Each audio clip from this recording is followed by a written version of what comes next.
أعوذ بالله من الشيطان الرجيم.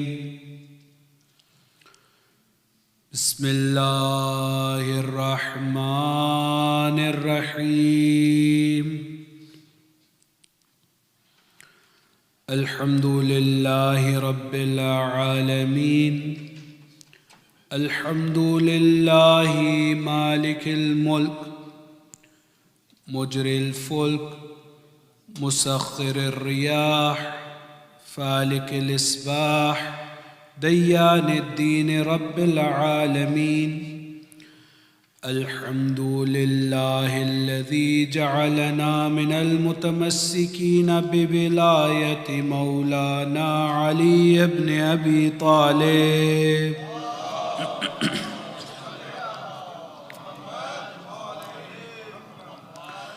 ثم الصلاة والسلام والتحية والإكرام على النبي الأمي المكي المدني سيدنا ومولانا ومولى الثقلين بالقاسم محمد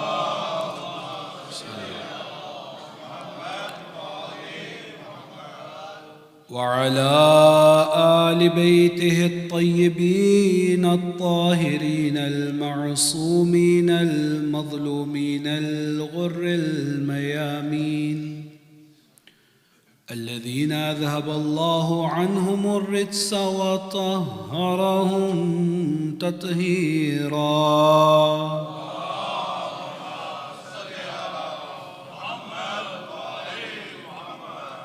ولعنة الدائمة على أعدائهم من حين عداوتهم إلى قيام يوم الدين. أما بعد، فقد قال الله الحكيم في كتابه الكريم وقوله الحق: بسم الله الرحمن الرحيم. قد أفلح من زكاها وقد خاب من دساها. آمنا بالله وصدق الله العلي العظيم.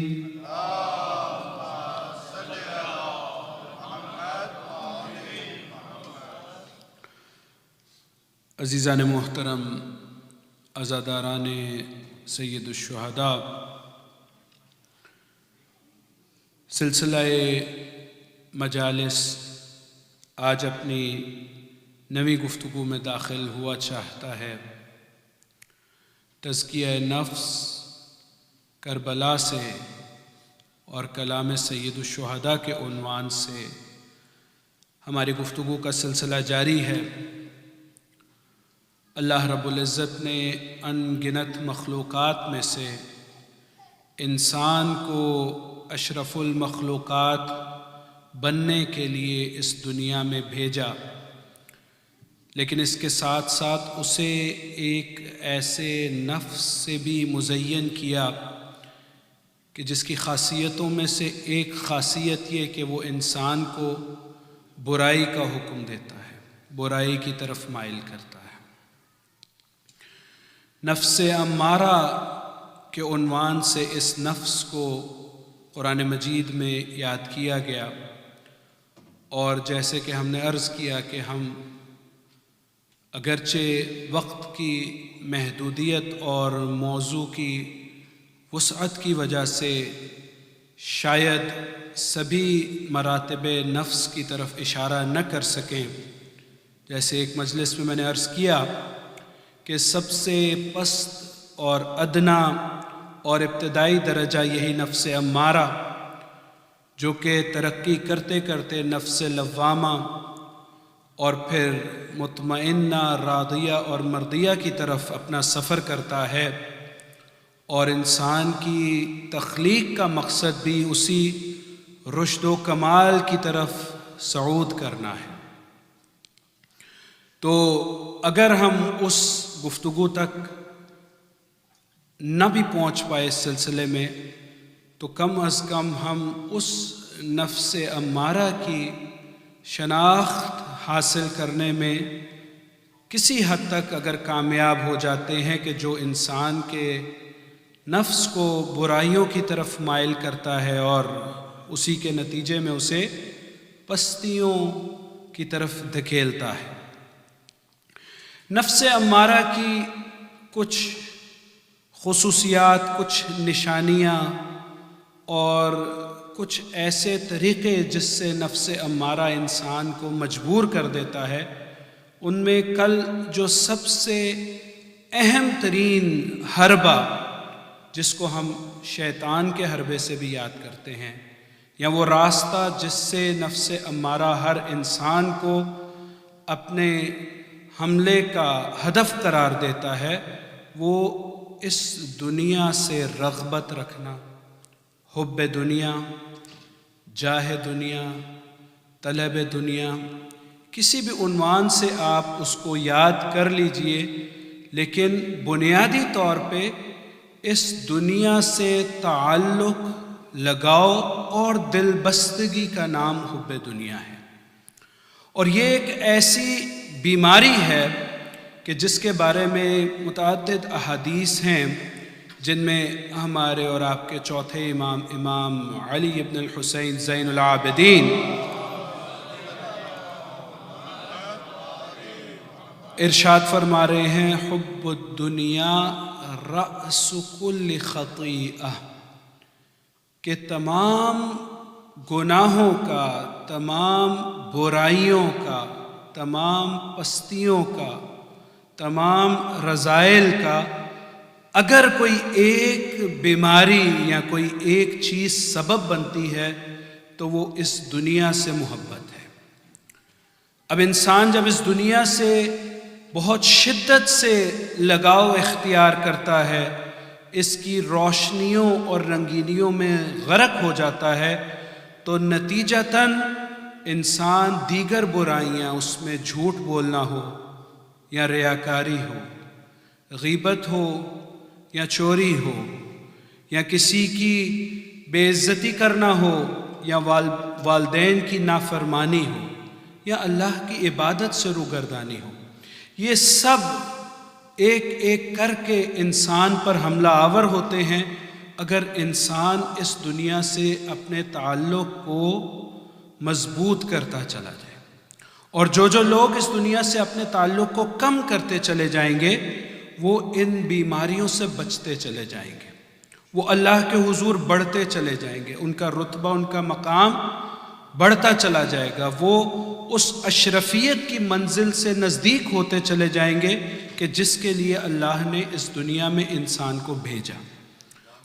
اور یہ بتا دیا کہ یہ دنیا ہدف نہیں ہے بلکہ وسیلہ ہے۔ ہدف کیا ہے؟ ہدف اشرف المخلوقات بننا ہے۔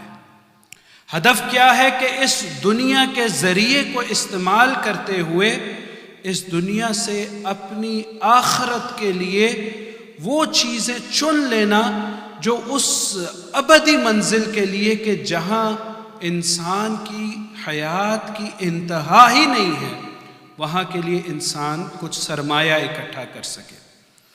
اب اس تمہید کے ساتھ موضوع کی جانب بڑھتے ہیں کہ جب ہم دنیا کی اتنی برائیاں بیان کرتے ہیں، اتنی مشکلات بیان کرتے ہیں، اور دوسری طرف سے اس حدیث کو بھی پڑھتے ہیں کہ الدنیا مزرعۃ الآخرہ، کہ دنیا آخرت کی کھیتی ہے۔ کھیت ایک ایسی جگہ جہاں پر انسان کچھ بیج بوتا ہے، اس بیج کی حفاظت کرتا ہے، کچھ وقت کو گزارتا ہے، اور اس کھیت سے حاصل ہوئی فصل یا جنس سے انسان اپنے مشکل وقت میں استفادہ کرتا ہے۔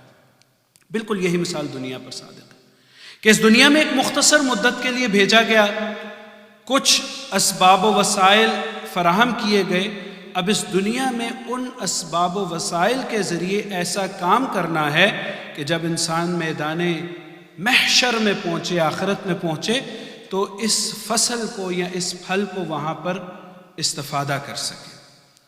اب اس میں کس طرح سے تعادل کریں؟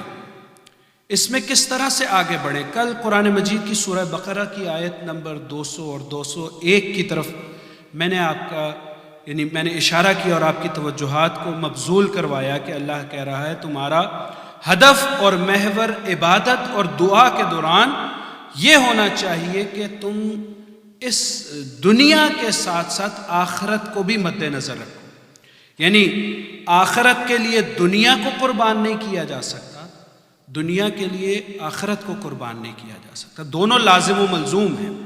تو نتیجہ یہ نکلے گا کہ جب دونوں لازم و ملزوم ہیں تو ان میں انسان تعادل کس طرح سے پیدا کرے کہ یہ زندگی بھی گزارے اور کامیابی کے ساتھ گزارے، اور یہ زندگی بھی جو آگے موجود ہے اس کے لیے یہاں سے ہدف کرے، اس کے لیے یہاں سے فائدہ حاصل کرے۔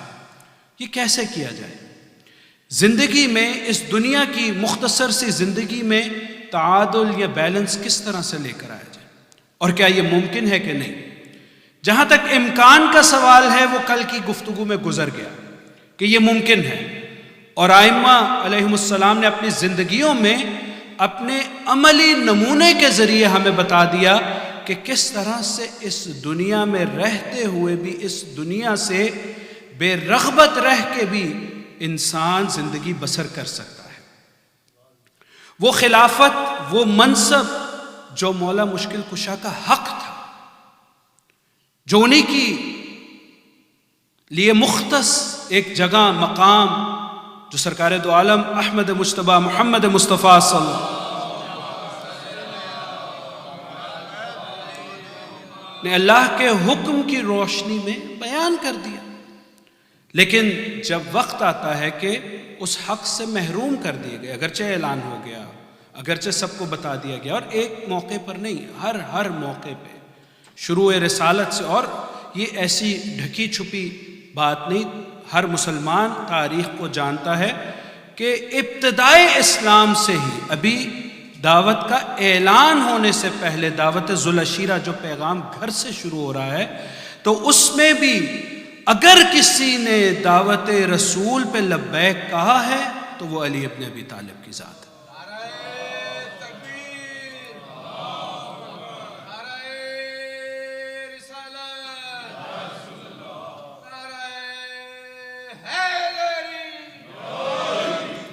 یعنی اگر تاریخ کا مطالعہ کریں اور دعوت اسلام کے مراحل کو دیکھیں تو پہلا مرحلہ جب نزول وحی ہوا ہے، اس کے بعد پہلا مرحلہ اپنے اقربا کو دعوت کے ذریعے پیغام پہنچانے کا ہے، اور بہرحال یعنی یہ صرف اسلام کے یا اسلام کے ابتدائی مرحلے کے لیے نہیں، بلکہ یہ ایک ایسی تعلیم قرآن نے ہر مسلمان کو دے دی کہ اسلام کی دعوت کا جو سلسلہ ہے یہ مرحلہ بے مرحلہ چلے گا۔ ہم آج کے دور میں ہر انسان کا، ہر مسلمان کا ہم و غم یہی، اور ہونا بھی چاہیے کہ وہ دیگر انسانوں کو بھلائی کی طرف، خیر خواہی کی طرف، نجات کی طرف بلائے۔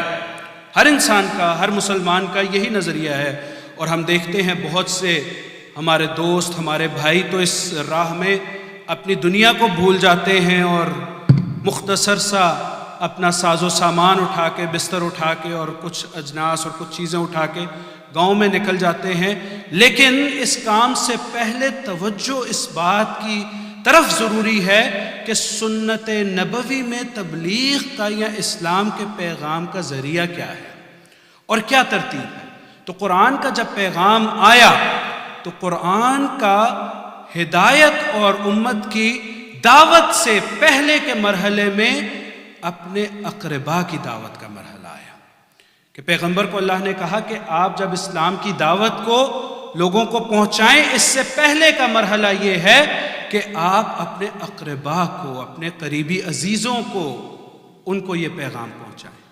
اور اس سے بھی پہلے کا ایک مرحلہ، یعنی 40 سال سرکار دو عالم نے اپنی زندگی کو اسلام کے بارے میں ایک لفظ کہے بغیر مجسم اسلام بن کے دکھائی ہے۔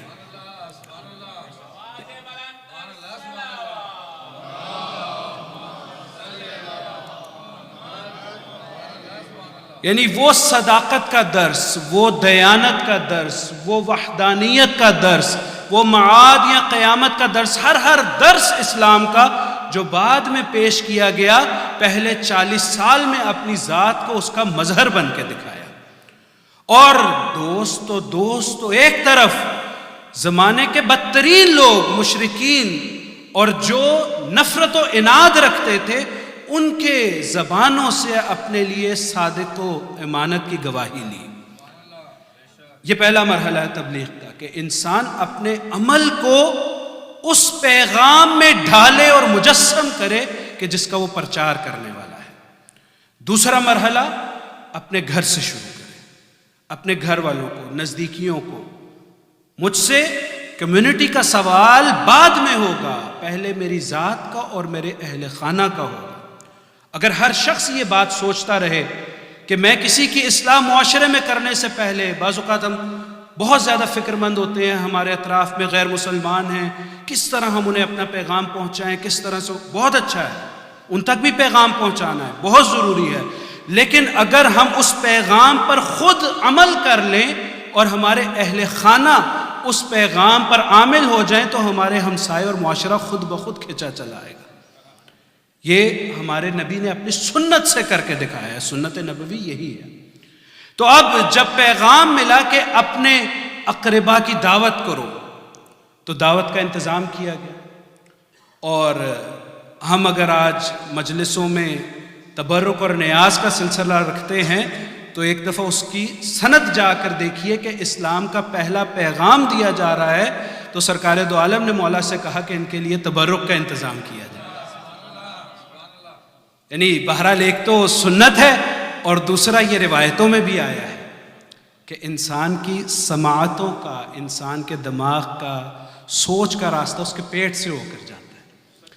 جو انسان خود بھوکا ہے، جو انسان خود نیاز مند ہے، وہ کس طرح سے پیغام کو سنے گا؟ اور اس لیے بہت ضروری ہے کہ انسان معاشرے میں ان پہلوؤں پر بھی غور کرے۔ اور اہل بیت کی سنت، واقعہ آپ کا سنا ہوا، مولا نے جس طرح سے انتظام کیا، مختصر سا انتظام، لیکن جب خلوص سے ہو تو دیکھیے اللہ کی برکت کس طرح کہ ہر آنے والے نے پیٹ بھر کے کھایا، وہ ایک پیالے جتنا کھانا، صرف آنے والوں نے اس طرح سے اس کو کھایا جیسے ہر انسان نے پورے سیراب ہو کر پوری طرح سے پیٹ بھر کے کھایا، کوئی بھوکا نہ گیا ادھر سے۔ اور پھر مجبور بھی نہیں کیا، پہلے دن پیغام سنانا چاہا نہیں سنا، پھر سنانا چاہا نہیں سنایا، اور ہر دفعہ میں جب پیغام دیا تو یہی کہا کون ہے جو اس راستے میں میری صداقت کا اعلان کرے اور جو اس پیغام پہ، پیغام مختصر پیغام کہ کہو اللہ ایک ہے اور میں اس کا رسول ہوں، کوئی تیسری بات نہیں تھی، بڑا آسان تھا۔ کہا کہ جو شخص بھی صرف اس مشن میں میرا ساتھ دے گا، آج جو میرے ساتھ کھڑا ہو جائے گا وہ میرا وصی بھی ہوگا، میرا خلیفہ بھی ہوگا۔ تاریخ نے لکھا کہ کوئی اس وقت اتنے احباب موجود، 50 یا 50 سے زیادہ رشتہ دار موجود، اور بڑی بڑی داڑھیوں والے، بڑے بڑے سن والے، بڑے بڑے رؤساء سردار قبیلوں والے، تاریخ نے لکھا کہ ایک ہی جوان ہر دفعہ کھڑا ہوا اور اس کو بٹھایا گیا کہ شاید موقع باقیوں کو بھی ملے، کل کو تاریخ میں کوئی یہ نہ کہے کہ ہمیں موقع نہیں ملا۔ تو جب بھی اس جوان نے، اس بچے نے، ابھی زمانے کے سن کے حوالے سے بچپنے کی منزل پہ ہے، لیکن جب بھی رسول اللہ نے کہا کون اس کام میں میری مدد کرے گا وہ میرا خلیفہ ہوگا، میرا وصی ہوگا، میرا وزیر ہوگا، تو تاریخ نے لکھا کوئی کھڑا نہیں ہوا مگر اس کے علی ابن ابی طالب۔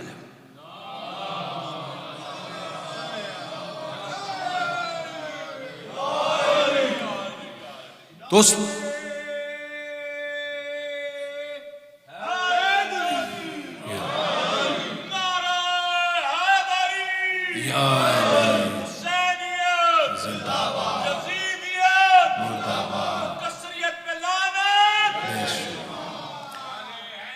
یا علی،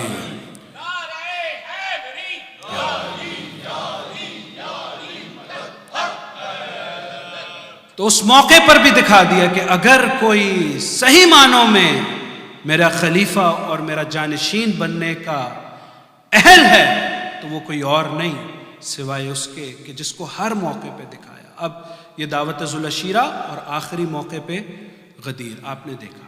اب اس حق کے باوجود بھی، اب میں نے یہ اس لیے یہ ساری داستان نقل کی کہ ہمارے جوانوں کے بھی ذہنوں میں، اور بعض اوقات آج کے معاشرے میں ہم بہت سے لوگ مصروفیت کی وجہ سے مطالعہ نہیں کرتے اور سمجھتے ہیں کہ شاید صحیح طریقے سے اعلان نہیں ہوا۔ یہ اسلام کا پہلا اعلان ہے، اس وقت سے خلافت اور وزارت کا لفظ آیا ہے، اور یہ واقعہ اور یہ حدیث تمام مسلمانوں کی احادیث کی کتابوں میں۔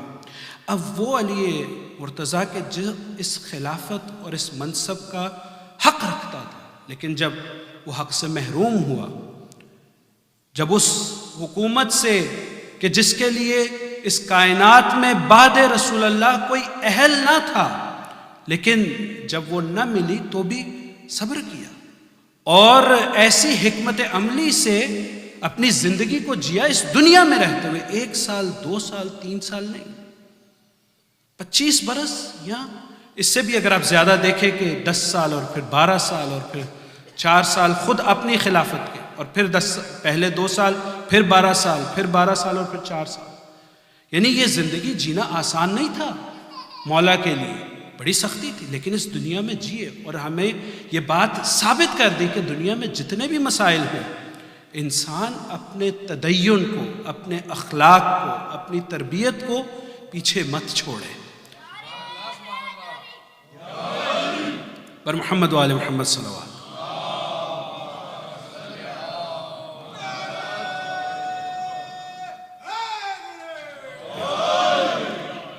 تو اب اس زندگی میں جو دنیا میں گزارنی ہے اور آخرت میں گزارنی ہے، اس میں تعادل یا بیلنس کس طرح سے رکھنا۔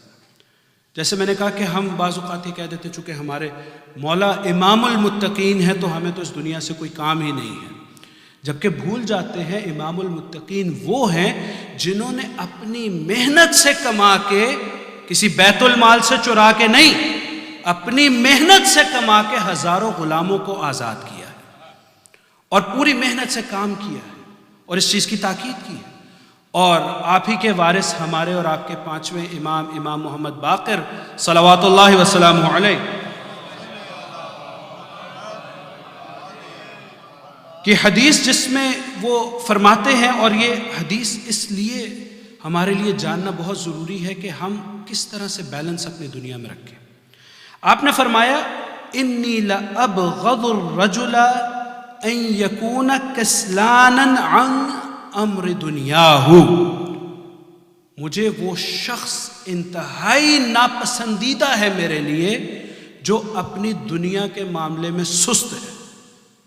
آخرت کے بارے میں نہیں کہا، ان امر دنیا ہو، اور پھر اس کی وجہ بتائی، کہا جو شخص اپنی دنیا میں سست ہے، وَمَنْ كَسَلَ عَنْ أَمْرِ دُنْيَا فَهُوَ عَنْ أَمْرِ آخِرَتِهِ أَكْسَلْ، کہ جو شخص اپنی دنیا میں سست ہے، لاپرواہ ہے، محنتی نہیں ہے، تو وہ اپنی آخرت میں اس سے بھی بڑھ کر سست ہوگا۔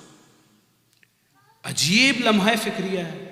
ہم سمجھتے ہیں، اور بہت سے ادیانوں میں تو یہ ابھی بھی حماقتیں چل رہی ہیں، اور افسوس کی بات اسلام میں بھی، کہ وہ جو سڑک پہ گندا، بغیر کپڑوں کے، بغیر لباس کے روٹی مانگ رہا ہے، اس کو پیر فقیر سمجھ کے اسی کے در پہ جا رہے ہیں، اپنی عزت آبرو کو چھوڑ کے۔ اللہ نے انسان کو کرامت دی ہے اور ہمیں تو اس در سے وابستہ کیا ہے کہ جہاں پر ہمیں جا کے ہاتھ پھیلانے کی ضرورت نہیں پڑتی۔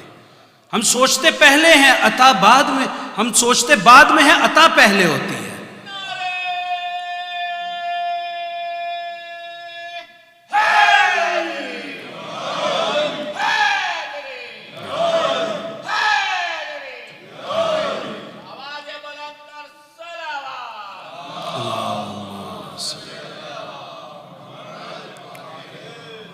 تو ضرورت یہ ہے کہ انسان جس طرح سے اپنی آخرت کے لیے متوجہ ہے، اسی شدت و قوت سے اس دنیا کے لیے بھی کام کرنا ہے۔ جب اس دنیا میں رہنا ہے تو دنیا میں بھی کام کرنا ہے۔ ضرورت کس چیز کی ہے؟ ضرورت اس چیز کی ہے کہ نیت کیا ہے، ہدف کیا ہے۔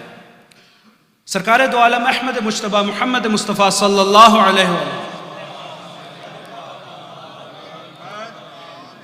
اپنے اصحاب کے ساتھ مسجد کے پاس بیٹھے ہیں، صبح کا وقت ہے، اور دیکھتے ہیں کہ ایک خوبرو جوان، بڑا اچھا بدن اور خوبصورت جوان دنیاوی کاموں میں مشغول ہے، اپنے رزق اور معاش، یا آج کے الفاظ میں کہا جائے اپنے بزنس میں مشغول ہے، اپنی کمائی میں مصروف ہے۔ تو کسی پاس بیٹھے صحابی نے اسی کوتاہ بینی سے یہ کہا، کیا ہی اچھا ہوتا کہ یہ جوان جس کو اللہ نے اتنا خوبصورت بدن دیا ہے، اتنا طاقتور بنایا ہے، اتنی خوبرو شکل دی ہے، اگر یہ انسان اپنا وقت عبادت خدا میں بسر کرتا۔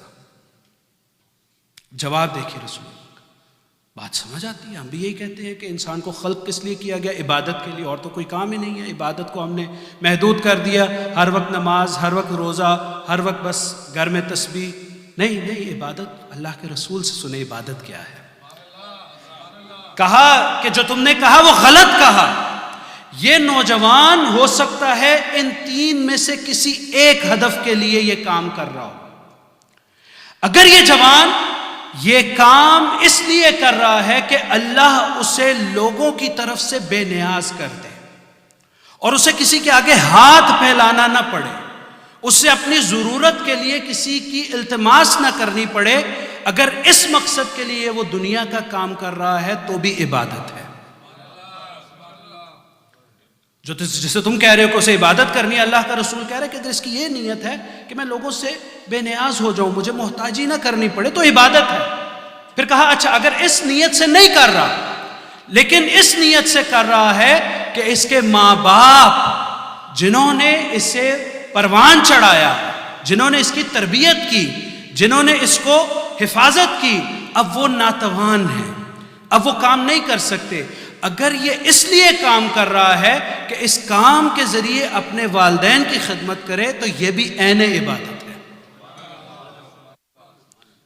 اور تیسرے موقع پہ یہ کہا کہ اگر یہ جوان اس دنیا کے امر میں اس لیے مصروف ہے، اس لیے مشغول ہے اور مسجد کو چھوڑ کے بازار میں تجارت کر رہا ہے، اگر اس کا ہدف یہ ہے کہ اس سے یہ پیسہ اور رزق حلال کما کر اپنے اہل و عیال، اپنے بیوی بچوں پر خرچ کرے تو یہ بھی عبادت ہے۔ یعنی اتنی بڑی بات اللہ کے رسول نے کر دی کہ اے لوگوں، کوتاہ بینوں، مت سمجھنا کہ صرف نماز اور صرف سجدہ یا صرف روزہ عبادت ہے۔ اللہ کی خوشنودی کے لیے اپنے والدین کی خدمت کرنا، اپنے اہل خانہ کی خدمت کرنا یا اپنی عزت کی حفاظت کرنا بھی عین عبادت ہے۔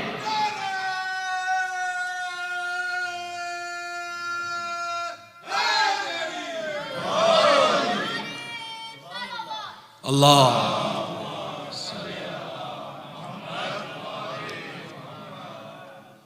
ضروری یہ ہے کہ انسان اس تعادل کو باقی رکھے۔ میں کام پر جا رہا ہوں، میری نیت کیا ہے؟ کہ میری نیت صرف یہ ہے کہ میں اس پیسے کے ذریعے اپنے شکم کی خدمت کروں یا اپنے بدن کی خدمت کروں یا میں اپنی زندگی کو آرام دہ اور آسائش والا بناؤں، تو پھر وہ مطلوب نہیں ہے۔ لیکن وہ چیزیں جس کے لیے اللہ نے حکم دیا ہے کہ تمہارے مال میں کس کس کا حصہ ہے، تمہارے والدین کا، تمہارے اقربا کا، تمہارے اہل خانہ کا، اسی لیے کہا جو شخص بھی طلب معاش میں اپنے گھر سے نکلتا ہے اس کی مثال ایسے ہی ہے جو شخص راہ خدا میں جہاد کرتا ہے، اس کا مرتبہ یہ ہے، اس کا مرتبہ یہ ہے۔ کم مرتبہ نہیں بیان کیا، انسان کے لیے اتنا بڑا مرتبہ۔ اسی لیے ہماری ایک ذمہ داری رکھ دی گئی معاشرے میں ہم انسان، چونکہ آج کے دور میں بھی کہا جاتا ہے کہ معاشرتی حیوان ہے، سوشل اینیمل ہے، اکیلا زندگی نہیں کر سکتا، معاشرہ اس کی مجبوری ہے، ساتھ مل کے رہنا ضرورت ہے، اور اسلام انسان کی اس ضرورت کو بخوبی سمجھتا ہے۔ اس لیے اسلام نے تاکید یہ کی کہ نہ صرف یہ کہ اپنے لیے اچھا بنو، اپنے مومن بھائی کے لیے بھی اچھا سوچو۔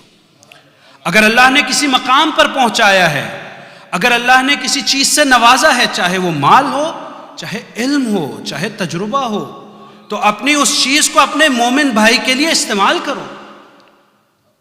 ایک انصار میں سے شخص آیا خدمت جناب رسول اللہ صلی اللہ علیہ وآلہ وسلم،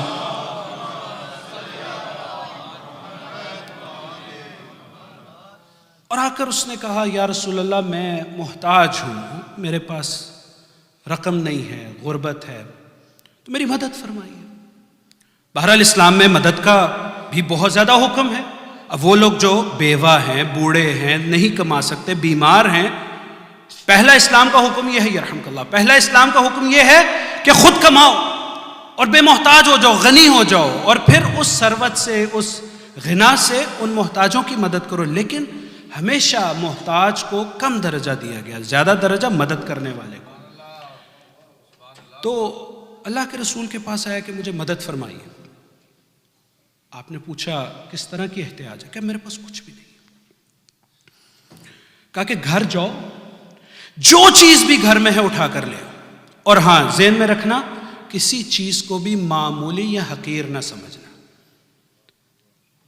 اب یہ شخص تو مدد لینے گیا تھا، لیکن بہرحال سچا عاشق رسول تھا، تو گیا اور دیکھا گھر میں ایک گلاس پڑا ہے اور ایک نمد یا مفلر جو شال ہوتی ہے انسان جس کو لیتا ہے، دو چیزیں اس کے گھر میں ملی۔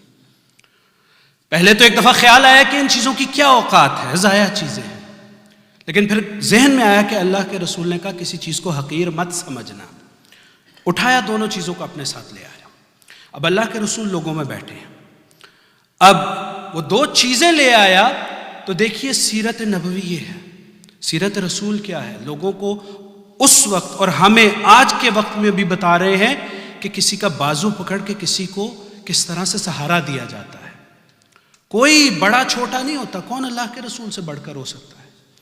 خود وہ چیزیں پکڑی، اور اگر میں آج کی اصطلاح میں لفظ استعمال کروں تو آکشن وہاں پر رسول اللہ نے بیان کر دیا۔ آپ میں سے جن لوگوں نے دیکھا ہے کہ کون لے گا یہ دو چیزیں، تو کسی نے کہا 1 درہم، کہا کون، آپ نے آکشن کا مرحلہ دیکھا ہے، کون اگلا 2 سولڈ، دے دیا کہ یہ 2 درہم لو، اس سے 1 درہم سے اپنے خاندان کے لیے خورد و خوراک خریدو، کھانا لے کر جاؤ گھر، اور 1 درہم سے کلہاڑی کا پھل، جو کلہاڑی کا بلیڈ ہوتا ہے، وہ خرید کر لاؤ۔ وہ شخص گیا، 1 درہم کا اس نے کھانا خریدا، بچوں کو سیراب کیا، سیر کیا، اور کلہاڑی کا پھل لے کر وہ دوبارہ خدمت رسول اللہ میں حاضر ہوا۔ اب جب آ گیا تو رسول اللہ نے پوچھا کون میری مدد کرے گا، اس شخص کی نہیں کہا، کون میری مدد کرے گا اس پھل کو، اس بلیڈ کو کلہاڑی بنانے میں؟ کس کے پاس لکڑی کا دستہ ہے، کون بنا سکتا ہے؟ کسی شخص نے کہا میں بنا سکتا ہوں یا رسول۔ اس نے دستہ بنا کے دیا، اس دستے کو خود اللہ کے رسول نے اپنے ہاتھ سے اس کلہاڑی میں نصب کیا، اور پھر اس شخص کو یہ کلہاڑی دی اور کہا یہ کلہاڑی لے جاؤ اور جنگل میں نکل جاؤ، جو چیز ملے، لکڑی ملے، درخت ملے، ٹہنی ملے، اس کلہاڑی کے ذریعے سے اس کو اپنا ذریعہ معاش بناؤ۔ اور وہ جو شخص چلنے لگا تو اسے پھر وہی جملہ کہا، یاد رکھو کسی چیز کو حقیر یا معمولی نہ سمجھنا۔ وہی جو اس وقت بھی کہا، ابھی بھی یہی کہا۔ اب تاریخ میں یہ روایتوں میں یہ واقعہ پورا نقل ہوا ہے کہ 15 دن بھی نہیں گزرے تھے کہ وہ شخص رسول اللہ کے پاس کا آیا اور کہا کہ میری تو کایا ہی پلٹ گئی ہے، مجھے اللہ نے اتنا نواز دیا ہے کہ میں وہ جو 15 دن پہلے دستے نیاز کو لوگوں کے سامنے پھیلاتا پھر رہا تھا، میں لوگوں کی مدد کرنے کے قابل ہو گیا ہوں۔ اس وقت اللہ کے رسول نے ایک جملہ کہا، اس وقت اللہ کے رسول نے ایک جملہ کہا، اور میں سمجھتا ہوں کہ یہ جملہ انسان ہمیشہ کے لیے اپنے ذہن میں بٹھا لے۔ کہا اس محنت، مزدوری اور رزق حلال کے ذریعے تم نے اپنے چہرے پہ جو نور خرید لیا ہے، یہ ان دھبوں سے بہت بہتر ہے جو صدقہ کھا کے ملتے ہیں۔ جو خیرات اور صدقہ خرید کے انسان جو ذلت اور رسوائی اس دنیا میں بھی اور آخرت میں بھی لیتا ہے، تو اس سے یہ بہت بہتر ہے۔ صلوات بھیجیں محمد و آل محمد۔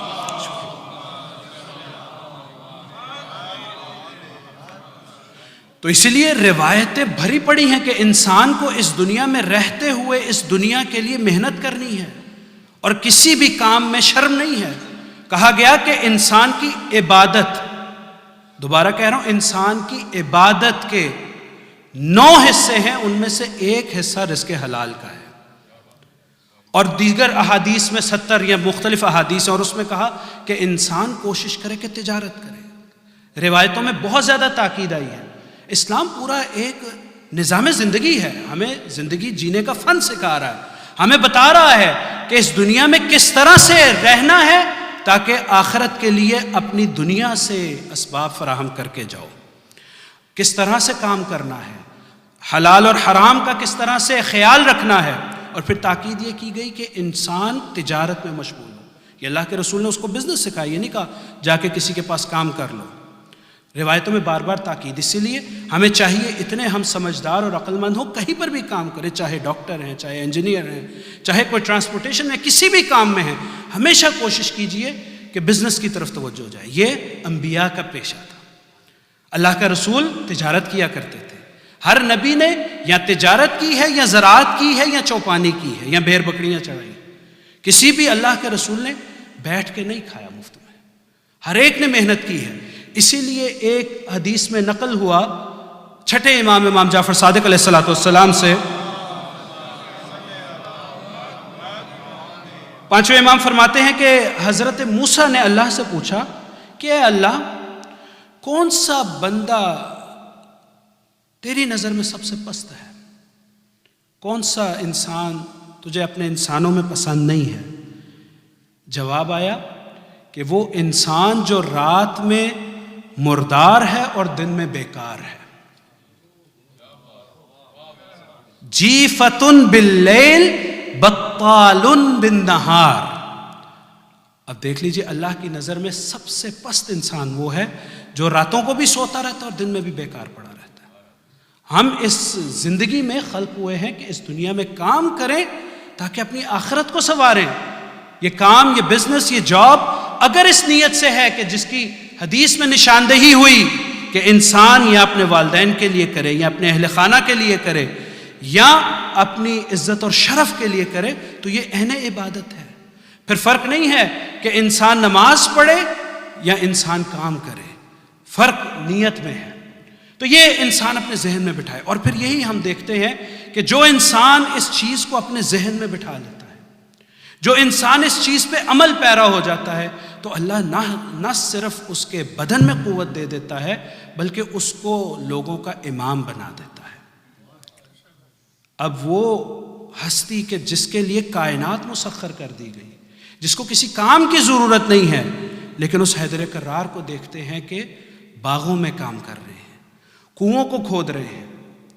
ضرورت تھی مولا مشکل کشا کو، جن کا کائنات پہ پوری طرح سے کنٹرول تھا، لیکن خود کام کر کے بتایا کہ اللہ کو ہاتھ سے کام کرنے والا کتنا پسند ہے، اور عملی طور پہ کر کے دکھایا کہ جو ہاتھ اللہ کی خوشنودی کے لیے محنت کرتا ہے، اللہ کو وہ ہاتھ اتنا پسند آتا ہے کہ اس کو ید اللہ بنا دیتا ہے۔ اور جب ید اللہ بن جاتا ہے تو پھر وہ در خیبر کہ جس کو دسیوں افراد کھولیں، وہ حیدر کرار کے ایک ہاتھ کی مار ہو جائے۔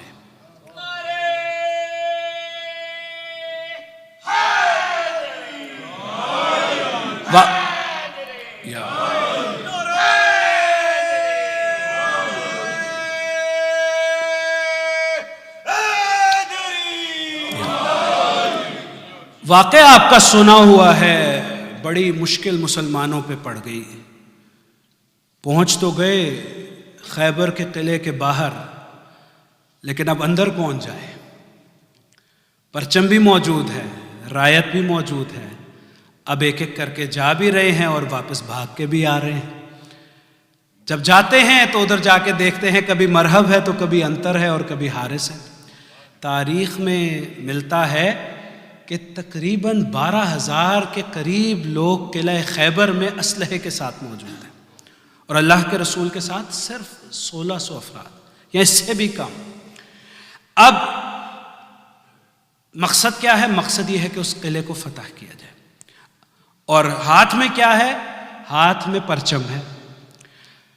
اب ایک ایک کر کے جا رہے ہیں، بہت سے گئے اور اسی رفتار سے جیسے گئے واپس آئے، کیونکہ ہمیشہ سے بھاگنے والوں میں سے تھے، چاہتے تو تھے کہ آج یہ پرچم مل جاتا اور تاریخ میں یہ پرچم کا حصول ثبت ہو جاتا، لیکن نہیں ہو سکا۔ اب پریشانی اتنی بڑی کہ اب مسلمانوں کی عزت و وقار کا مسئلہ بن گیا۔ تو اب کہا کہ یا رسول اللہ اب اس کو بلائیے کہ جو اسلام کا عزت و شرف ہے، اب وہ بلائیں، اس کو بلائیں کہ جو اس قلعے پر فتح لے گا۔ سب کو پتا تھا کر وہی سکتا ہے، اور اللہ کے رسول کو بھی پتا ہے، لیکن دکھانا چاہتے ہیں لوگوں کے سامنے حقیقت آ جائے۔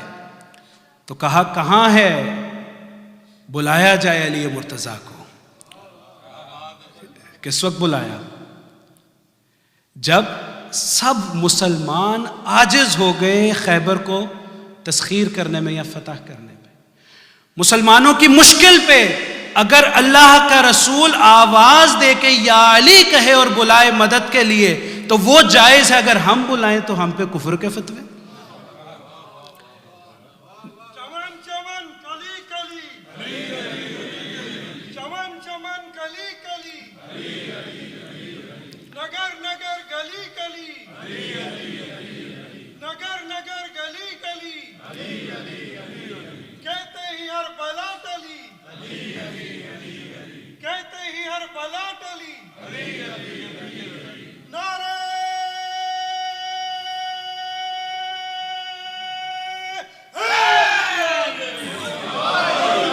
تو سمجھ لیجئے آج یہ ورجینیا کی سرزمین پہ 2019 میں اگر یہ نعرہ یا علی لگا رہے ہیں تو یہ نعرہ خیبر سے چلا ہے،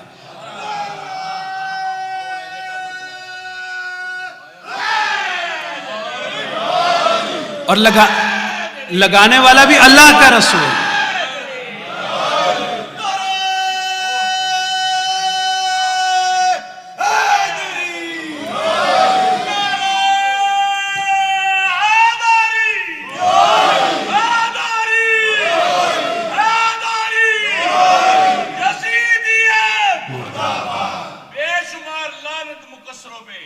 صلوات بھیجے محمد والا، اللہم صلی علی محمد۔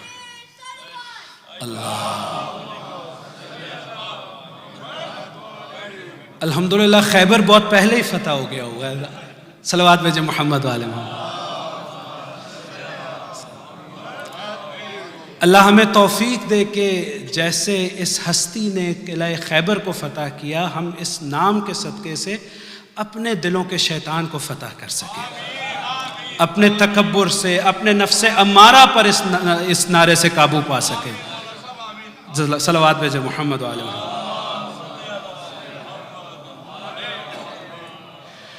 تو عزیزان محترم کہا گیا بلائیں اس کو۔ اب ایسے نہیں بلایا گیا، پورا پروٹوکول ہے، پوری دنیا میں تاریخ رقم ہو رہی ہے، سب تو ہو رہا ہے، تاریخوں کو بتایا جا رہا ہے۔ تو کہا کہ وہ علم، وہ پرچم جس کو ہر کوئی لے کر جاتا تھا کہ میں اس علم کی وجہ سے فتح کر لوں گا، تو یاد رکھے علم بھی ضروری ہے اور دست حیدر کرار بھی ضروری ہے۔ تو کہا کہ انی لأعطین الرایۃ غدا رجلا کرار غیر فرار یحب اللہ ورسولہ ویحبہ اللہ ورسولہ، کہ کل علم اس کو ملے گا، اس مرد کو ملے گا۔ تو باقی لے کے جانے والے مرد نہیں تھے، اس مرد کو اللہ کا رسول کہہ رہا ہے، میں نہیں کہہ رہا، روایت کے جملے ہیں کہ کل اس مرد کو ملے گا جو کرار ہے۔ کرار وہ ہوتا ہے جو کبھی میدان جنگ سے بھاگا نہ ہو، غیر فرار ہے، اور وہ ہے کہ جو اللہ اور اس کے رسول سے محبت رکھتا ہے، یہی نہیں جس سے اللہ اور اس کا رسول بھی محبت رکھتا ہے۔ کل یہ پرچم اس کو ملے گا اور اس کے ہاتھ پہ فتح ہوگی۔ بلایا، پتہ لگا کہ سب تو بڑے ذوق و شوق سے آ گئے آج علم لینے کے لیے، لیکن جو صاحب علم ہے، جو صاحب پرچم ہے، آشوب چشم، شاید یہ بھی ایک تاریخ میں ثبت کرانی تھی بات۔ پوچھا گیا کہاں آنکھوں میں درد ہے؟ اب آنکھیں بند کر کے ہی آئے ہوں گے، درد کی مارے انسان آنکھیں تو بند کرتا ہے، تو شاید لوگوں نے سوچا ہو کہ کیا پتہ نہ پہنچ پائیں، بھول گئے کہ یہ تو علی وہ ہے جو کہتا ہے کہ میں آسمانوں کے راستے اس زمین کے راستوں سے بہتر جانتا ہوں۔ راستہ آنکھیں کھول کے وہ دیکھتا ہے جس کو کوئی احتیاج ہو، مجھے علی کو احتیاج نہیں ہے۔ اب پہنچے، اب رسول اللہ نے اپنے لعاب دہن سے مولا کی آنکھوں کو غسل کروایا، اور پھر اپنے امامے اور ذوالفقار سے مزین فرمایا۔ اب جب اس علم کو لے کر حیدر کرار چلے ہیں نا، اور بہرحال اب چونکہ ذکر آ ہی گیا تو اس مناسبت سے، اور چونکہ آج علم کی مجلس بھی ہے، اور اللہ سلامت رکھے ان ہاتھوں کو جو علم اٹھاتے ہیں، خاص طور پہ ہمارے جوان اور بچے، کیونکہ بڑی اہم بات یہاں پر سمجھنے کی یہ ہے کہ عزاداری میں ہمیں کچھ چیزیں سنت رسول اللہ سے ملی ہیں، چاہے وہ سید الشہداء پر گریہ کرنا ہو، یہ ہم اپنی کوئی بدعت نہیں ہے، کوئی اپنے جذبات کی تسکین نہیں ہے، سب نے وہ روایت سنی ہے، سنی شیعہ نے وہ روایت نقل کی ہے کہ جب جبرائیل نے آ کر ایک نہیں کئی دفعہ آ کر اس شہادت کی خبر دی کہ آپ کا وہ نواسہ جو آپ کو اس کائنات میں سب سے عزیز ہے، اس کو شہید کیا جائے گا، تو آپ نے گریہ فرمایا. تو یہ گریہ اس سنت میں ہے. یہ علم جو اٹھاتے ہیں ہر جلوس کے آگے، تو یہ وہ علم ہے جو اللہ کے رسول نے ہر جنگ میں حیدر کرار کو دیا، جو خیبر میں علی مرتضیٰ کو ملا، جو کربلا میں ابو الفضل عباس کو ملا. تو یہ سلسلہ وہیں سے ہے، مت بھولیے گا. اور اسی لیے بہت ضروری ہے کہ ان چیزوں کی ہم اہمیت کو سمجھیں اور سمجھتے ہیں. ہم نے خود سنا ہے، بزرگوں سے دیکھا ہے، پڑھا ہے رپورٹس میں کہ لوگوں نے طول تاریخ میں اپنے ہاتھ تو کٹوا دیے لیکن علم کو جھکنے نہیں دیا. یہ چاہے آج ہو چاہے تاریخ بھر میں ہو، جو علم اللہ کے رسول سے منسوب ہو گیا اس کی شبیہ کو بھی کسی نے ہاتھ سے گرنے نہیں دیا. اب یہ تو صاحب شبیہ کی کرامت ہے کہ وہ عزم، وہ ارادہ، وہ ہمت انسان کو عطا ہو گئی کہ جان تو چلی گئی لیکن علم پہ آنچ نہیں آنے دی. تو ضرورت یہ ہے کہ جو ہماری حقیقی علامتیں، شبیہیں، جو شعائر اللہ ہیں، ان کی حفاظت کی جائے. لیکن اس کے ساتھ ساتھ بہت ضروری یہ ہے کہ بعض اوقات اپنے جذبات یا اپنی نادانی میں ہم ایسی چیزوں کو کہ جو مستند نہیں ہیں انہیں شامل کر لیں، جس سے نقصان یہ ہو کہ مستند چیزوں کی اہمیت کم ہو جائے. بعض اوقات ہم اپنی معاشرتی، اپنی کلچرل، اپنی ثقافتی رسموں کو اپنی عقیدت سے کربلا کے واقعے میں شامل کر دیتے ہیں. تو نتیجہ یہ ہوتا ہے کہ آج تو ہم بڑی حسن نیت سے کوئی کام کر رہے ہیں لیکن کل کوئی آنے والا اپنی جہالت میں اس سے غلط فائدہ اٹھا سکتا ہے. نتیجہ کیا ہوگا کہ وہ سنت، وہ عقیدت، وہ سنت جو حقیقی سنت تھی اس کی بھی تضعیف ہوگی. ہم دیکھتے ہیں آج امریکہ بھر میں، دنیا بھر میں، اب جہاں دیگر مسائل میں مسئلہ بنا ہوا ہے وہاں پر ایک مسئلہ جناب قاسم کی مہندی کے حوالے سے ہر جگہ چل رہا ہے. میں یہ کہتا ہوں ہوا کربلا میں یا نہیں ہوا اس پر بحث بعد میں ہے، لیکن آپ یہ دیکھیں کہ اس پر بحث سے نقصان کس کا ہو رہا ہے، فائدہ کس کا ہو رہا ہے، اختلاف کیا پیدا ہو رہا ہے. ہمیں سوچنا یہ چاہیے کہ ہمارے کسی فعل کی وجہ سے اہل بیت کے مشن پہ آنچ نہ آئے. یعنی ہم نے اپنی عقیدت سے اس مہندی کو اٹھایا یہ سوچ کے کہ وہ جوان جسے 13 برس میں شہید کر دیا گیا، اس کی ماں کے ارمان تھے کہ بیٹے کو مہندی لگاتی، اپنے کلچر، اپنی روایات کے مطابق یہ سوچ کر. تو میں نے تو بڑی عقیدت سے کیا، لیکن کل کو کسی ناسمجھ نے اب جو ثقافتی طور پہ مہندی کی رسمیں ہیں وہ بھی کرنی شروع کر دی. یہاں تک آ کر نوبت پہنچ گئی ہے، آپ سندھ کے بعض علاقوں میں جا کر دیکھیں اور دنیا بھر میں ہو رہا ہے. اب اس کا آپ کو خود نظر آئے گا کہ باقاعدہ میوزک کے ساتھ شہنائیاں اور یہ چیزیں تو بجائی ہی جا رہی تھی. یعنی وہ عزا اور وہ عقیدت جو اس ہستی سے جناب قاسم سے وابستہ تھی اب وہ ادھر ادھر ہو گئی. تو خدا را ان چیزوں کی قدر کیجئے جو چیزیں ہمیں اہل بیت سے ملی ہیں. وہ علم جو حیدر کرار سے ملا ہے، وہ علم جو حضرت عباس سے ملا ہے، اس کی قدر کیجئے. اور وہ روایتیں جو ہمارے بزرگوں نے ہمیں دی ہیں ان کی ہمیں پاسداری کرنی ہے، اس بات کا خیال رکھتے ہوئے کہ ہمارے کسی فعل سے، ہمارے کسی قول سے یا ہمارے کسی عقیدت کے اظہار کے ایسے طریقے سے عزاداری کو نقصان نہ پہنچے. تو اس کی بہرحال بہت اہمیت. اب کہا کہ علم اس کو ملے گا کہ جس کے ہاتھ یہ قلعہ خیبر فتح ہوگا، جو قلعہ خیبر کو تسخیر کرے گا. اب بلایا گیا، مولا علی کی آنکھوں پہ اپنا لعاب دہن لگایا اور اس کے بعد علم دے کے ذوالفقار سے مزین کیا. اب اس حالت میں مولا چلے. اب وہ جو قلعے میں بیٹھا تھا اس نے کہا بھیجو کسی کو، آ رہے تھے جا رہے تھے، یہ بھی چلا جائے. لیکن جب مولا نے کھڑے ہو کر وہاں پر للکارا ہے تو وہ جو ان میں سب سے مضبوط اور قوی انسان مرحب خود باہر نکلا اور آ کر کہا ہے جوان کیا تجھے اپنی زندگی سے پیار نہیں ہے؟ چلا جا اور اپنی زندگی کو بچا لے۔ مولا نے کہا میں یہی دعوت تجھے بھی دیتا ہوں، تو چلا جا تو اپنی زندگی کو بچا لے۔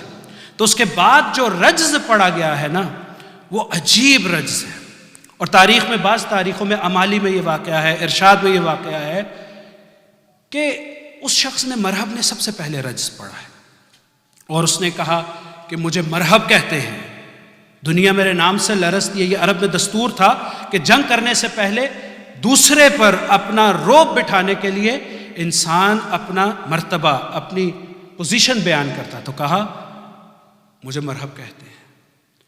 بڑا للکا، مولا نے جواب میں ایک جملہ کہا، انا الذی سمتنی امی حیدرا، کہ میں وہ ہوں کہ جس کی ماں نے جس کا نام حیدر رکھا ہے۔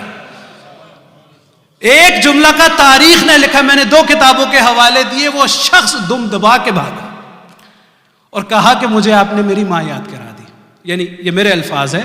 بہرحال اس نے جس عورت نے اس کو پروان چڑھایا تھا یہودی تھی، اور بہرحال عرب دستور میں وہ خود بھی یہودی تھا، تو وہ یہودی عورت نے پروان چڑھایا تھا اور اس نے کہا تھا مرحب، یاد رکھو کائنات میں ہر شخص سے لڑنا لیکن حیدر سے نہ لڑنا، اگر حیدر سے لڑو گے تو ہلاک ہو جاؤ گے۔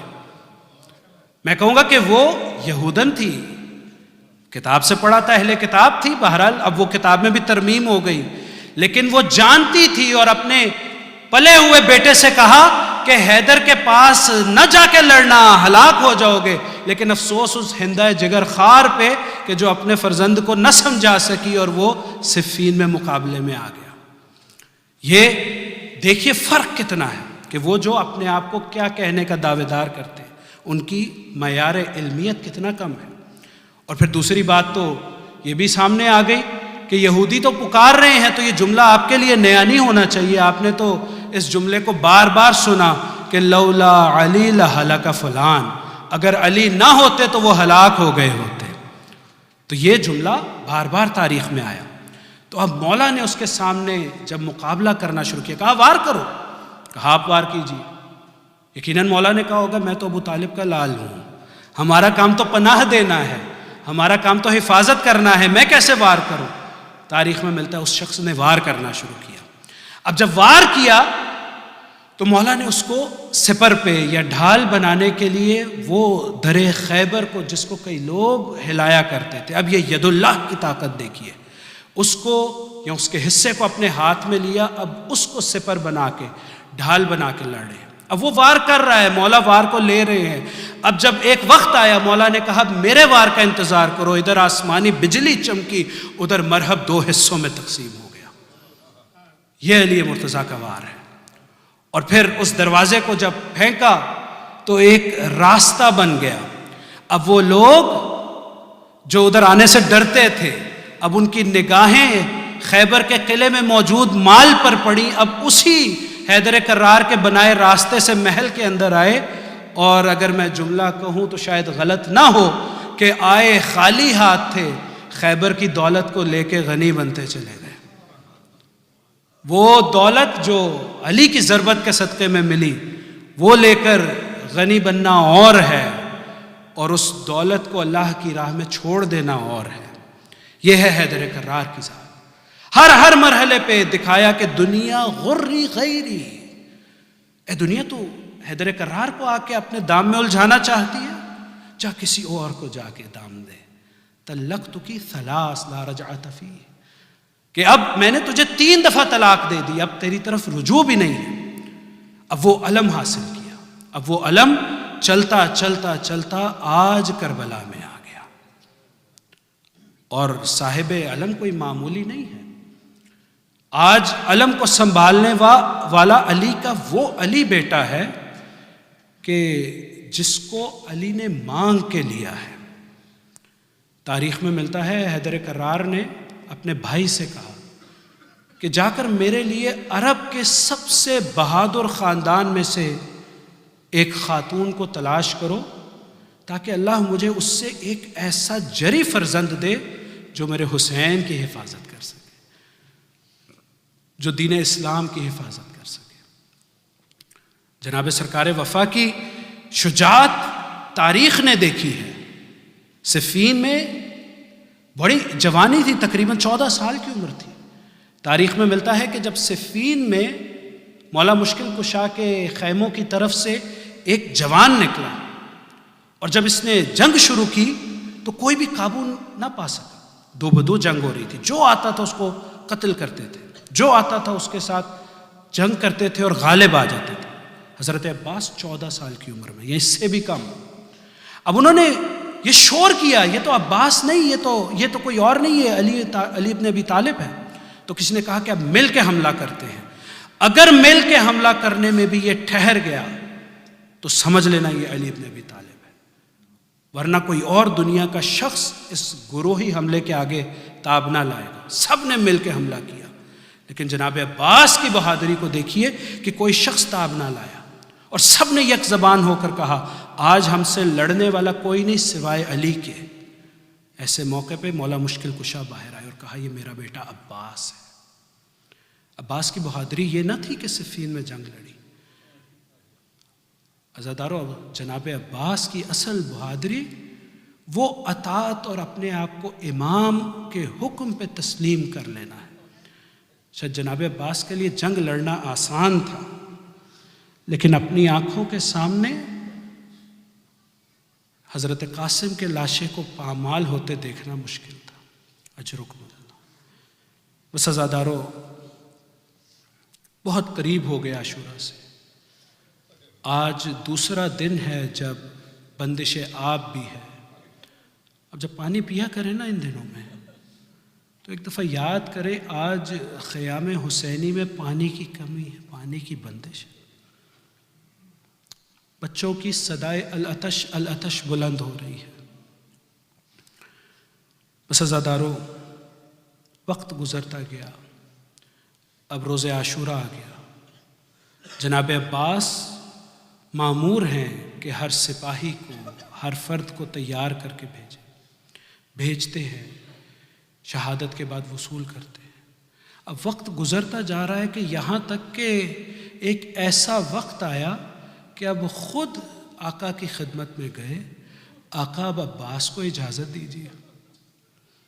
مولا نے ایک دفعہ کہا عباس تم تو میرے علم بردار ہو نا، تم تو میرے لشکر کے سپاہ سالار ہو، میں کیسے تمہیں اجازت دے دوں؟ تو جناب عباس نے ایک دفعہ دائیں دیکھا اور بائیں دیکھا اور مولا سے سوال کیا آقا وہ لشکر کہاں ہے کہ جس کا میں سردار ہوں؟ اجرکم اللہ۔ بس عزادارو، گریہ کی شبیں اپنے گریے کو سپرد کر دیجئے صاحب گریہ میں۔ اور ہم تو جانتے ہیں کہ صاحب گریہ ہمارے زمانے کا امام، صاحب مجلس زمانے کے امام کی دکھیاری ماں زہرا، اور کیسے ہو سکتا ہے زمانے کا امام ہو اور جناب سیدہ ہوں تو ان کے بابا نہ ہوں یہاں پر؟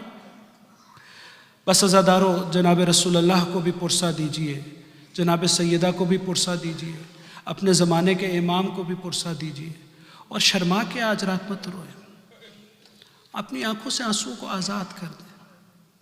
کون جانتا ہے کہ اگلے سال بھی یہ موقع ملے گا؟ اسی کو عافیت سمجھے۔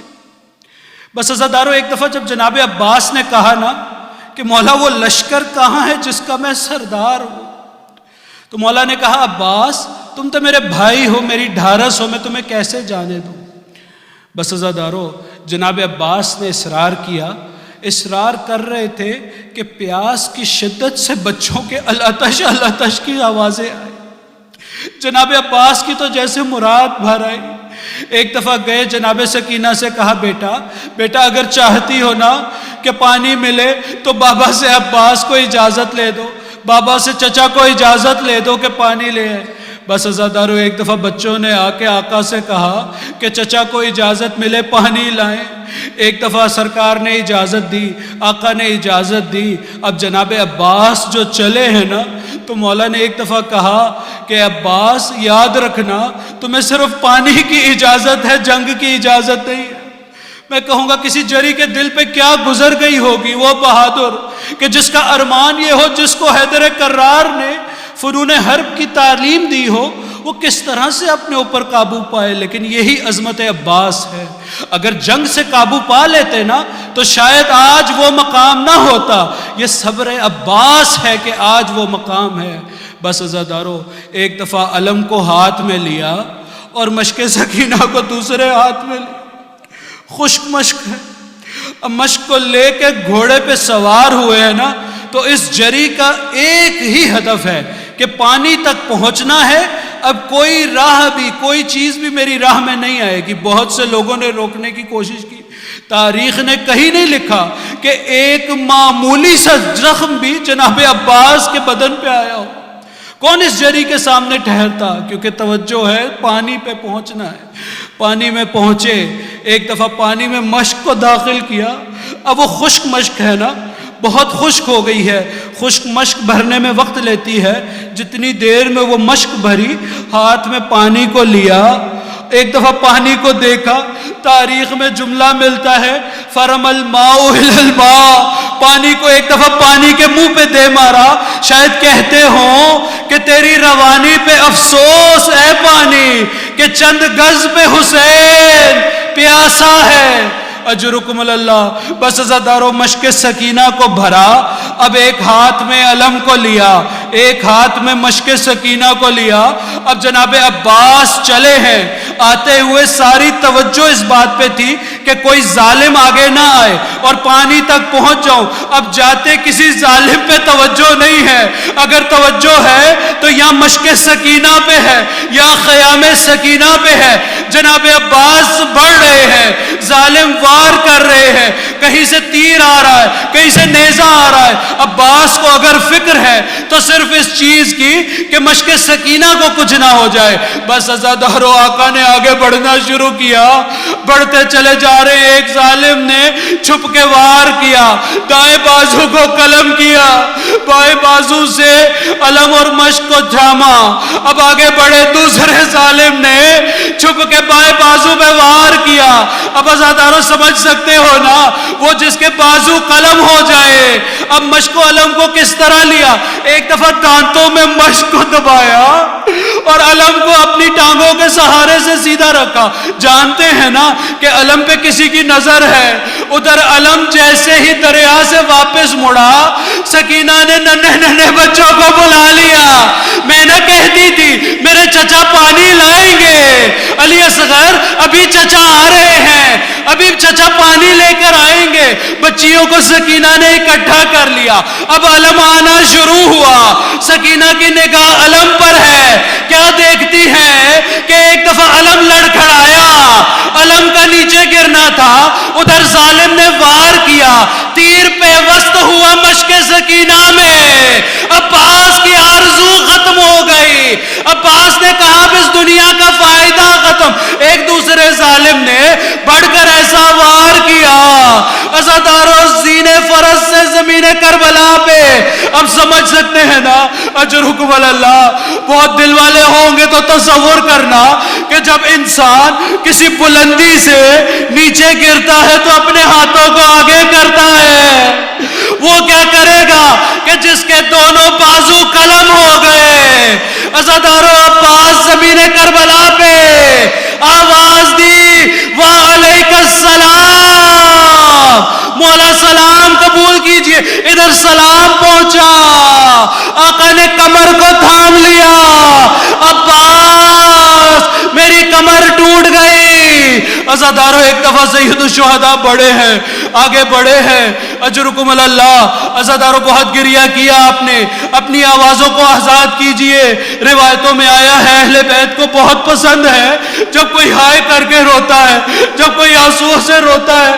یہ شرمانے کی راتیں نہیں ہیں، باب الحوائج کا ذکر ہو رہا ہے نا، تو انہی آنکھوں سے اپنی اپنی حاجتوں کو بھی دلوں میں رکھیے گا۔ بس عزادارو، سرکار سید الشہداء پہنچے ہیں نا، اب جناب عباس کے سرہانے آئے، دیکھا آنکھوں میں تیر پیوست ہے، بازو جدا ہو چکے ہیں۔ اب چاہتے ہیں اپنے ہاتھوں سے عباس کو بلند کرے، خیمے کی طرف لے جائیں۔ عباس نے کوئی لفظ نہیں کہا، بڑی حیا ہے نا، آقا سے بڑی حیا ہے۔ کہا مولا سکینہ منتظر ہے، سکینہ پانی کے انتظار میں ہے۔ آگے کچھ نہیں کہا، جیسے کہتے ہو مولا میری بچی نے ایک ہی تو خواہش کی تھی، میں عباس بہت شرمسار ہوں، بس اجرکم اللہ۔ شاید آقا نے کہا عباس تم دنیا میں بھی میرے مددگار تھے، اب دنیا سے جانے کے بعد بھی اب زحمت نہیں دینا چاہتے، کس طرح سے 57 برس کا بوڑھا بھائی 37 برس کے جوان کی لاش کو اٹھائے گا؟ بس عزادارو آخری جملہ، مجلس ختم ہو گئی۔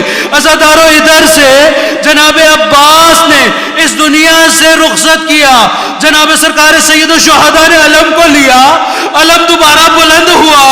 جناب سکینہ نے کہا بچوں دیکھتے نہیں میرا چچا پھر آ گیا، میرا چچا علم لے کر آ گیا، آ جاؤ اپنے اپنے کوزے لے